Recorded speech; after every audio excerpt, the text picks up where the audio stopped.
Shalom kepada semua umat-umat Tuhan yang bersama-sama pada waktu ini di dalam renungan harian. Puji kepada Tuhan karena kita terus dapat bersama-sama untuk mendengar renungan yang akan saya berikan sebentar lagi. Saudara-saudara, 4 Mei 2020. Dan tajuk renungan kita bersama pada hari ini adalah bagaimana mengetahui kehendak Tuhan. Dan ayat renungan kita pada hari ini terdapat di dalam 3 buku, di dalam 1 Korintus 14 ayat 15. Mengatakan seperti ini. Jadi, apakah yang harus kubuat? Aku akan berdoa dengan rohku, tetapi aku akan berdoa juga dengan akal budiku. Aku akan menyanyi dan memuji dengan rohku, tetapi aku akan menyanyi dan memuji juga dengan akal budiku. Efesus 5 ayat 17.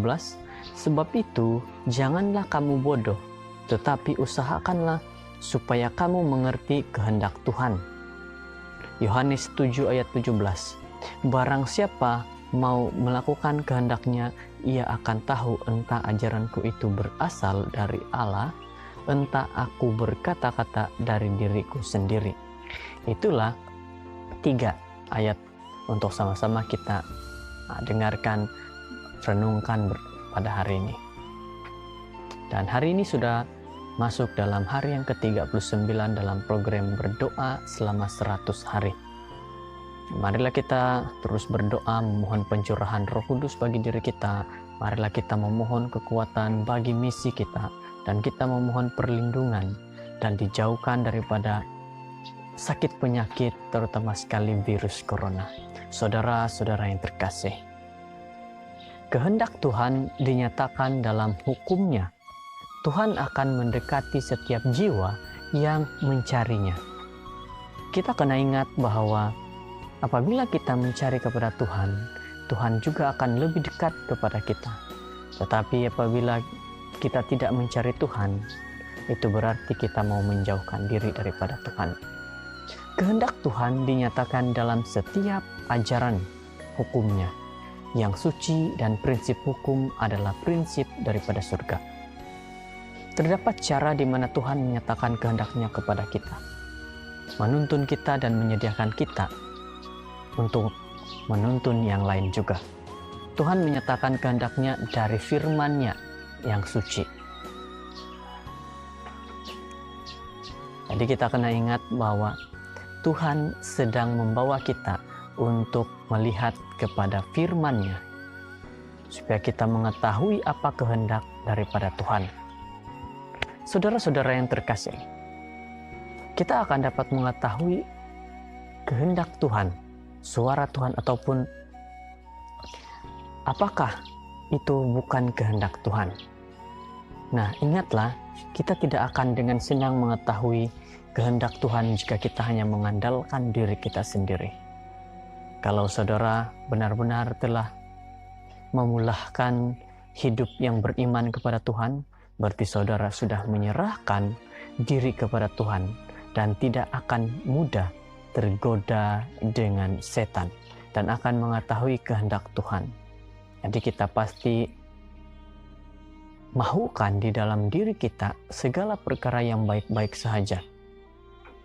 Dan kita mahu supaya kita juga dapat mengetahui apa kehendak Tuhan bagi diri kita terutamanya. Tetapi apakah kita sudah benar-benar mendekatkan diri kepada Tuhan dan kita benar-benar berserah kepada Tuhan di dalam kehidupan kita? Untuk mengetahui kehendak Tuhan, yang kita perlu lakukan adalah, dan kita perlukan adalah iman dan doa beserta dengan pertobatan. Iman dan doa yang benar adalah tangan di mana manusia yang merendahkan diri berpegang kepada kuasa kasih yang tidak berkesudahan. Iman adalah mempercayai Tuhan, mempercayai yang Dia sangat mengasihi kita dan yang mengetahui apa cara terbaik buat kita. Oleh itu, sebagai cara kita sendiri, kita kena berserah, beriman, dan bertobat agar kita mengetahui apa kehendak Tuhan. Saudara-saudara, iman kita akan menuntun kita lebih mengetahui apa kehendak Tuhan. Apabila kita menerima tuntunan surgawi, ia akan membawa kita lebih dekat kepada Tuhan dan akan menjadikan kita lebih tahu apa yang Tuhan kehendaki. Inilah renungan kita. Kiranya renungan ini memberikan kekuatan kepada kita untuk lebih mengetahui apa kehendak rencana Tuhan bagi kita. Kiranya Tuhan memberkati kita dan Tuhan terus menjaga kita di dalam setiap aktiviti pekerjaan kita.